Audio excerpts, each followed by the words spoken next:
बांसुरी की ध्वनि कानों में पड़ी, दौड़ पड़ी। पति ने पूछा कहाँ जा रही हो, तो कह दिया हम बाद में बताएंगे। एक भोजन बना रही थी, जैसी साग तैयार कर रही थी, नमक डालना था और शक्कर डाल के चल दी। एक चूल्हे पर रखे हुए दूध उबाल रही थी, लकड़ी को लगाना था, जैसे कानों में बंसी की आवाज सुनी वैसे ही अपना पैर लगा दिया। ये सुध-बुध भूल गई कि मैं पैर लगा रही हूँ कि लकड़ी लगा रही हूँ। एक गोपी अपने ससुर को भोजन की थाली परोस रही थी और जैसे कानों में बंसी की ध्वनि पड़ी, बांसुरी सुनाई दी, तुरंत एक थाल लेकर के, जो थाल ससुर के सामने रखना था, वो जाकर के गौशाला में रखाई। और गौशाला में जो भूसा की डलिया रखी थी, वो जाकर के ससुर जी के सामने रखी। बांसुरी को सुनकर के इतना बेहाल हो गई। एक सखी तो कहने लगी,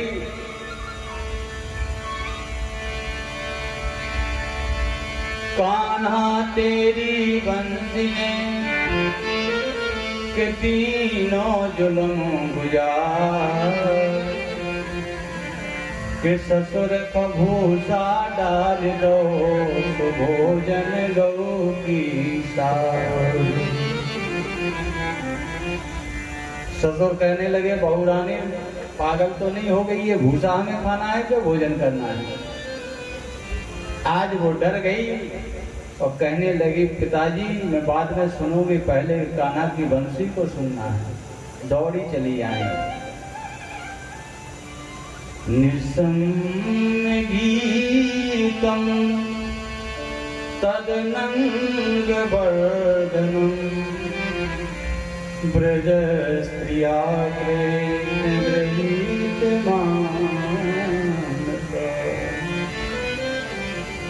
आज मुरण्यो मलचितोद्यमा सयत्र कांतो जगलो।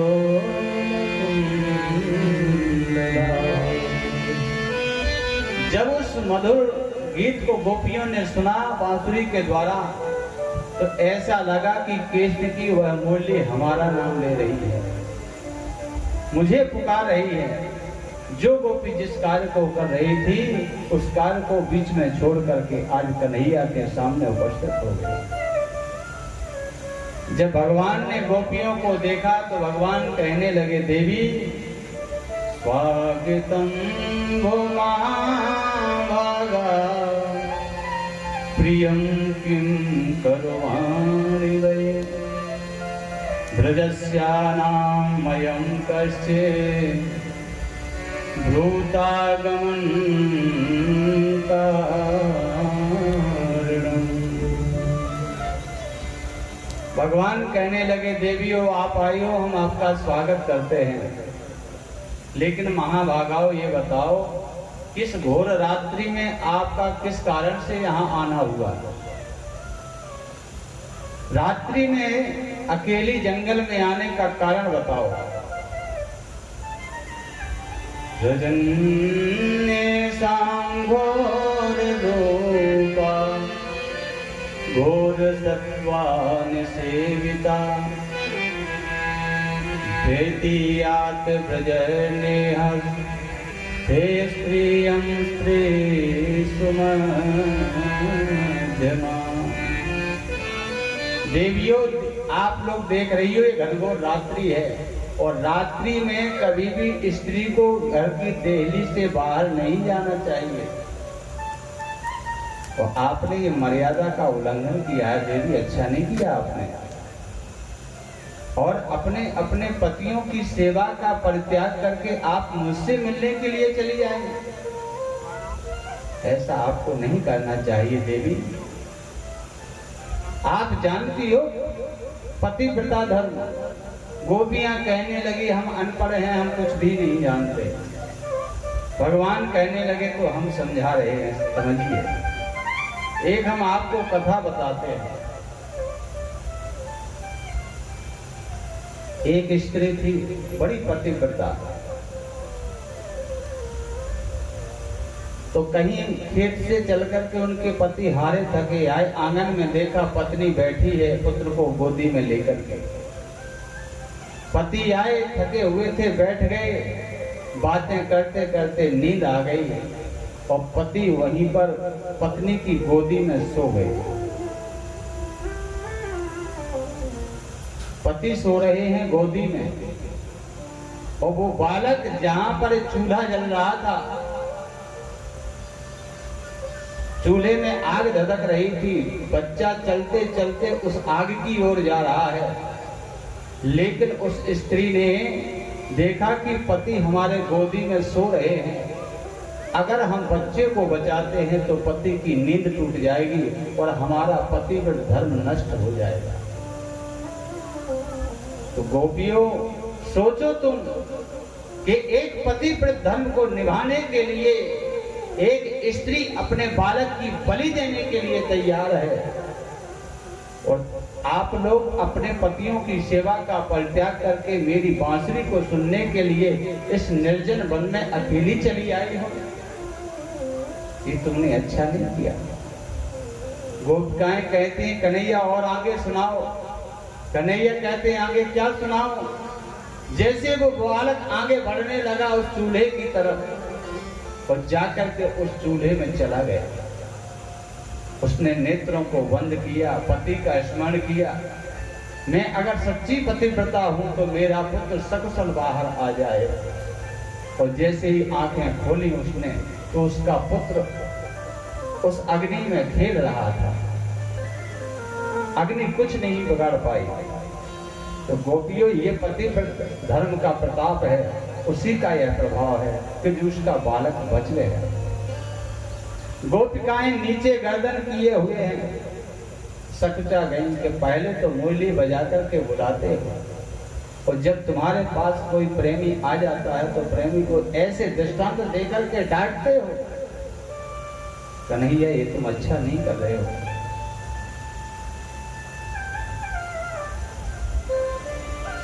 मुरली बजा के मोहना,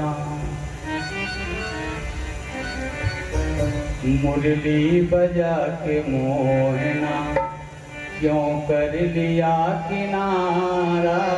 मुरली बजा के मोहना, क्यों कर लिया किनारा। मुरली बजा के मोहना,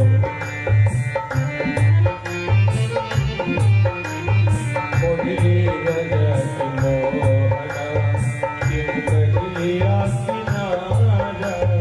मुरली बजा के मोहना, ओ मुरली बजा के मोहना, क्यों कर लिया किनारा।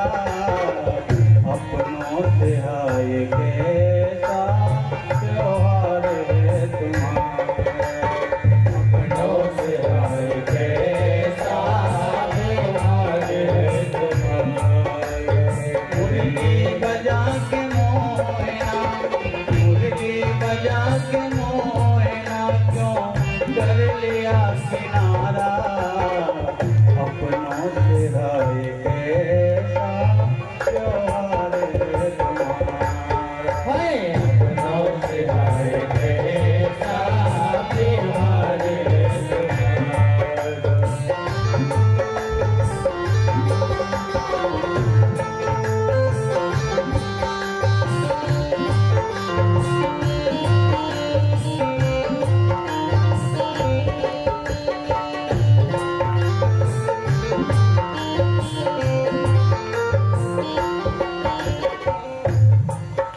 वो ढूंढा गली गली में, हो जा डगर डगर में। ढूंढा गली गली में, हो जा डगर डगर में। ढूंढा गली गली में, हो जा डगर डगर में। ढूंढा गली गली में, हो जा डगर डगर में। मन में यही लगन है, मन में यही लगन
तुमको भूल जाना, पर तुमको भूल जाना, हमको नहीं गंवारा, अपनों से हाय कैसा त्योहार है तुम्हारा, अपनों से हाय कैसा त्योहार है तुम्हारा। मुरली बजाते मोहना, मुरली बजाते मोहना, कर लिया किनारा, अपनों से हाय कैसा त्योहार है तुम्हारा, अपनों से हाय कैसा त्योहार है तुम्हारा, अपनों से हाय कैसा त्योहार है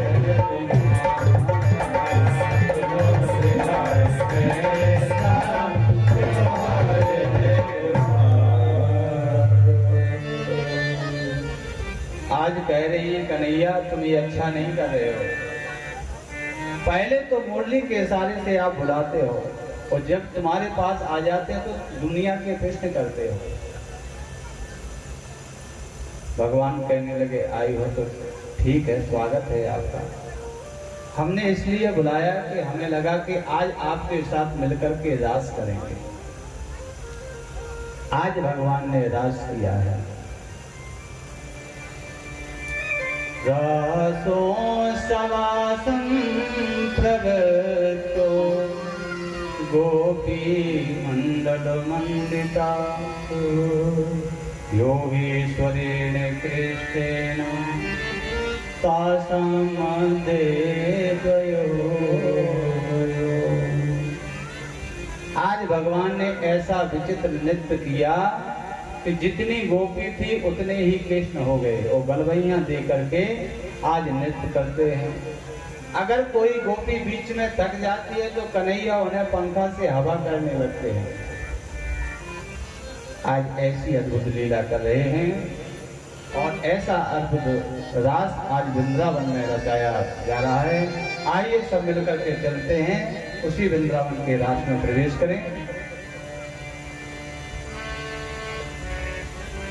कि ऐसो रास रचो वृंदावन, कि ऐसो रास रचो वृंदावन, हो रही पायल की झनकार।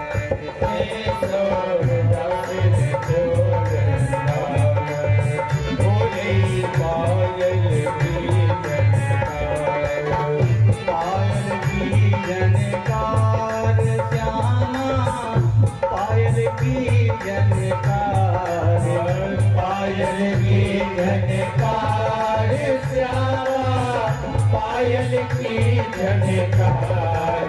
ऐसो रास रचो वृंदावन, हो रही पायल की झनकार।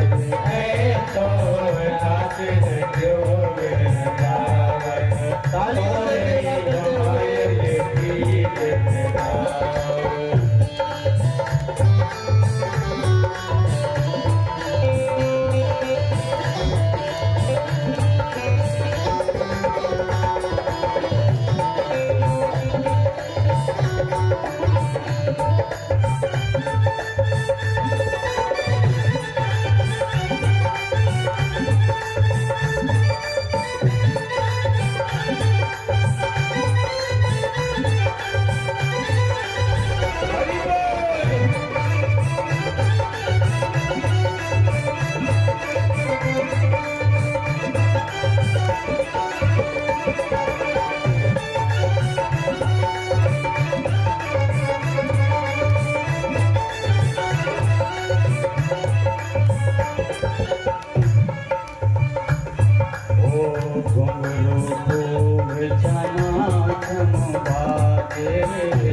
बहुत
बाजे भांति भांति के बाजे नाद कटोरा धुंधो भी बाजे नाद कटोरा धुंधो बाजे सारंगी और बहुवर बाजे सारंगी और बहुवर बाजे बंसी बाजे मधुर मधुर कर बंसी बाजे मधुर मधुर नाच दे दे ताल ऐसो रस रचो वृंदावन ओरे पायल की झनकार ऐसो रस रचो वृंदावन ओरे पायल की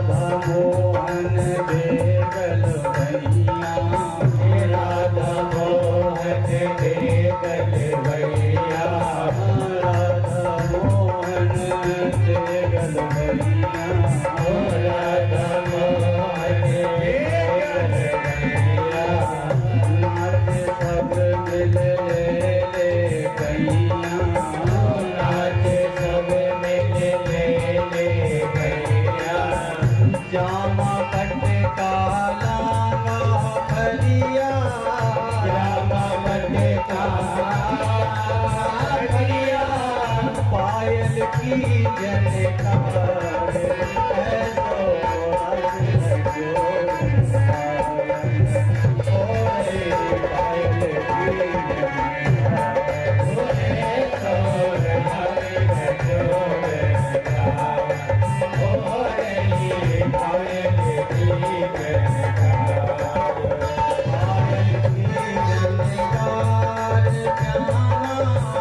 पायल की झनकार पायल की झनकार श्यामा पायल की झनकार